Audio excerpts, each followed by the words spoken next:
Hey, what's up guys? The Explanation Bro is here. Today, I'll explain a sci-fi action movie, In Time. Spoilers incoming. The movie starts with a zoom-in green background flashing until zoom out and creates a time ticking, with a background sound of a heartbeat, with a narration from Will, explaining that he doesn't have time and just wanted to wake up with more time on his hand. He explained that they are all genetically engineered and will age up until 25 years old. He also explained that time is the new currency where he lived in which the rich can live longer and the rest will don't know what to do.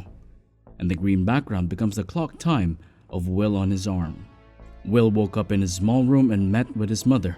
That day is her mother's birthday, where he bought an expensive champagne to celebrate for later hour because he is going to work.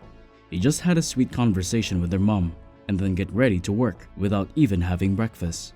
While walking, a little girl named Mai walked towards him and asks if he has a minute to spare and generously gave her 5 minutes. Now, he's running to a factory named as 99 Seconds Only store and met with a colleague buying coffee.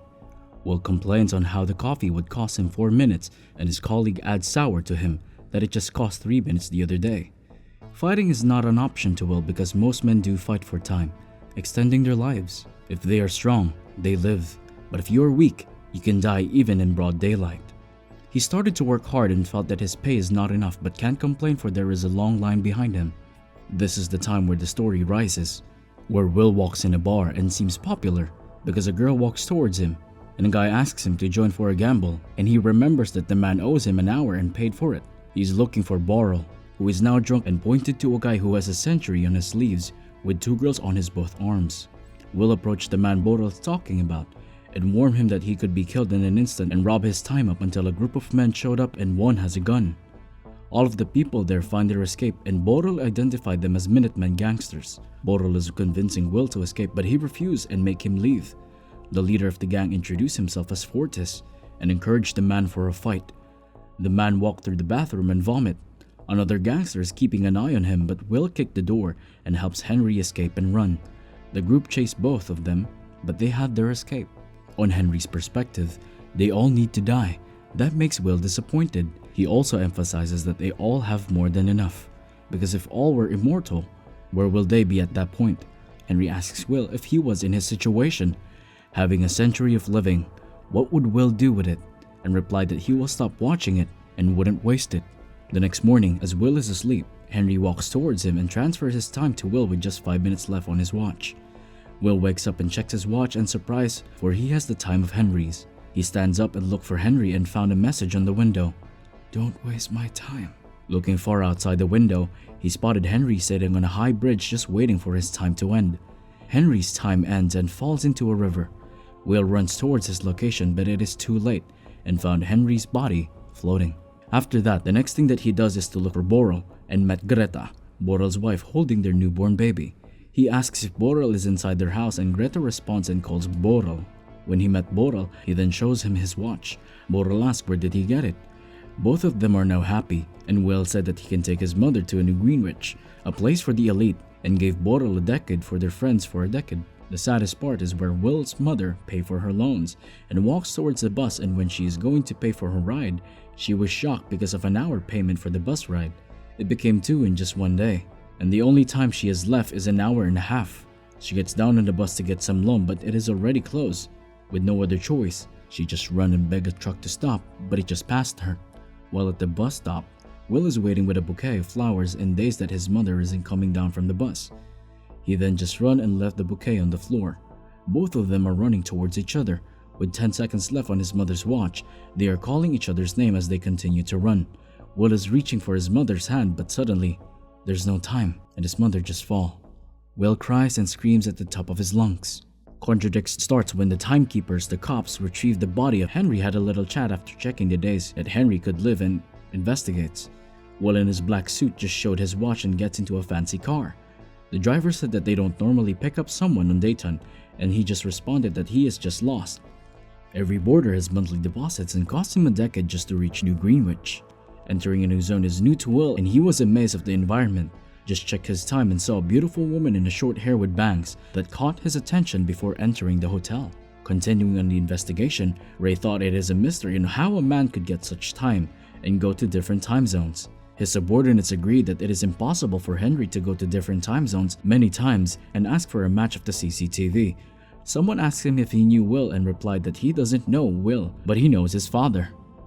Will now woke up in a suite and still checks his watch. He eats on a fancy restaurant for breakfast that he doesn't normally do and drinks some champagne. He asks the waitress what building is on the other street and points out that it's a casino. Will enters the casino and pays for a year donation for he is not a member and asks for the limit and got a reply that there is no limit. He's at the table of poker where he met Philip Wise and was shocked when the girl that caught her eyes entered. Philip talks about how it is always survival of the fittest. As the conversation goes on, the bet is getting higher.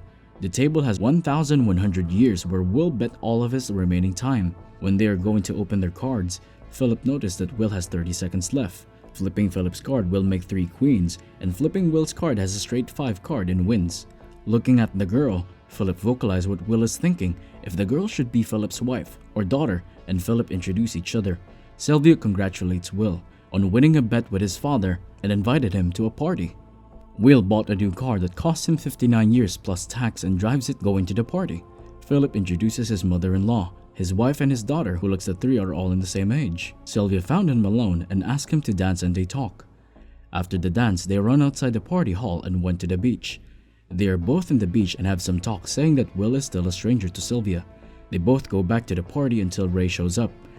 Asks Phil that he needs to talk to Will. The talk isn't good, that is why Will left. No choice but to escape and took Sylvia as a hostage. Ray chases them but they get away.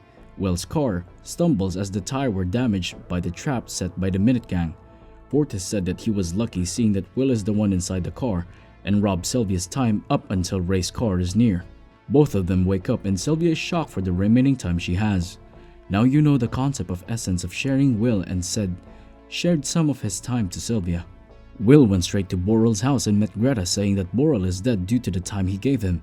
Borrell gets himself drunk for 9 years and then Greta shuts the door close.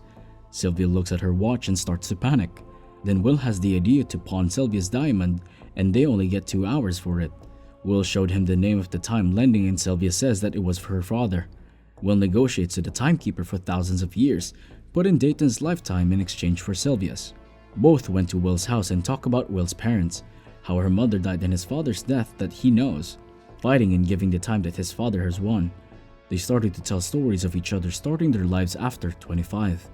Will is just living his day-to-day basis, having loans, and it is different for Sylvia's.